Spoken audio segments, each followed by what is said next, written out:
We have so much to give, but it can be too much for one person, for one moment, for one conversation, for us to feel like we have really been heard or to be fully known, to give all the big things that we have to give. As you know, I love to talk and to teach and to share, especially when I'm learning in life with other people. But I do regret the times where I have taken most of the time between the two of us with me talking. I have to, shrink that back a little bit and just use what I have to give that would benefit that interaction, that moment, that conversation. Not all of me. So since there is so much of me to give, what do I do with all of this? Well, I have to say I was quite inspired by this book called Big by Vashti Harrison. And the main girl there, she keeps being told she's just too much. She's too big. She doesn't fit. There's too much of her. And so she starts feeling bigger and bigger and bigger. And then so big that even the page is not big enough for her. And the most amazing thing happens. Instead of her shrinking herself, she realizes what she really needs to do is to make more room for herself. These double pages here. Wow.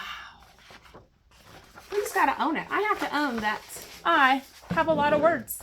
And they're not all for my husband. They're not all for my children. They're not all for this one friendship or this one interaction or even this one teaching that I'm sharing with you right now.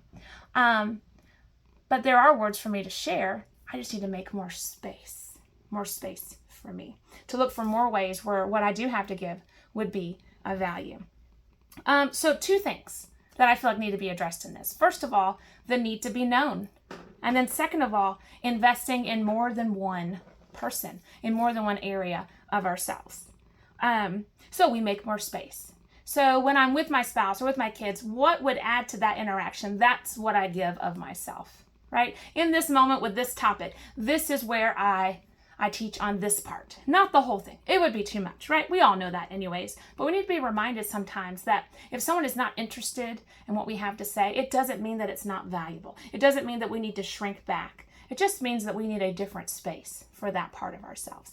And also there's that energy there where we want to give so much, but it's too much, right? I kind of see myself as all of Walmart's inventory, right? All of that. If I were to give all of that to one person, it would be, first of all, a waste of what I have to give, right? Because it's too much. And then also it would be too much for that person to receive.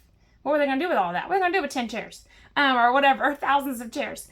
So that relationship needs to be seen as one person, one part, one piece of our whole lives. We have so much more to give. We not only have those relationships, we also have a relationship with ourselves.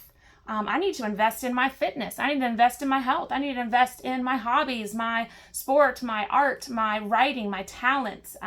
Also just taking care of my body and who I am. So I can use that energy and not just try to give it all away so that I can be known and I can receive value from the outside. I also need to value myself, value my time with myself, and value what I have and what I need within me. And when I show up with myself taken care of, I'm showing up as a complete person, not with this big void that needs to be filled with everyone to see me and hear me and tell me that I am valuable. That also goes with what we have to share. So there's a song by Torrin Wells called Known, to be fully known and loved by you. Now, of course, that song is towards God. And I think, that's kind of part of it. We are not really made for just people, right? Definitely not just one person or a few people. We're not even just made for ourselves. He made us valuable. So who we are is valuable. And when we try to look to people to tell us, hey, you're valuable, we just need to realize that in ourselves. They are not the ones that make us valuable. What we have to share and give does not make us valuable. We were made valuable by our God. And to the desire to be fully known is that desire to know that God really knows us and loves us, all of us. And he has so much to show us too. Yes, I have something to share with you or with someone else, but he has things to teach me and about my life and about those stories and about everything else that's going on in the world, about other people.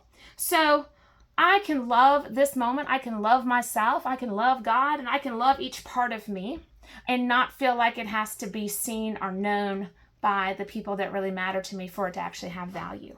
I cannot focus all that I have to give, again, on one person. I can give them a top priority investment. I can even give myself a top priority investment, but I am meant for so much more than focusing on just a few, or definitely just not just one part of my life. May you be encouraged.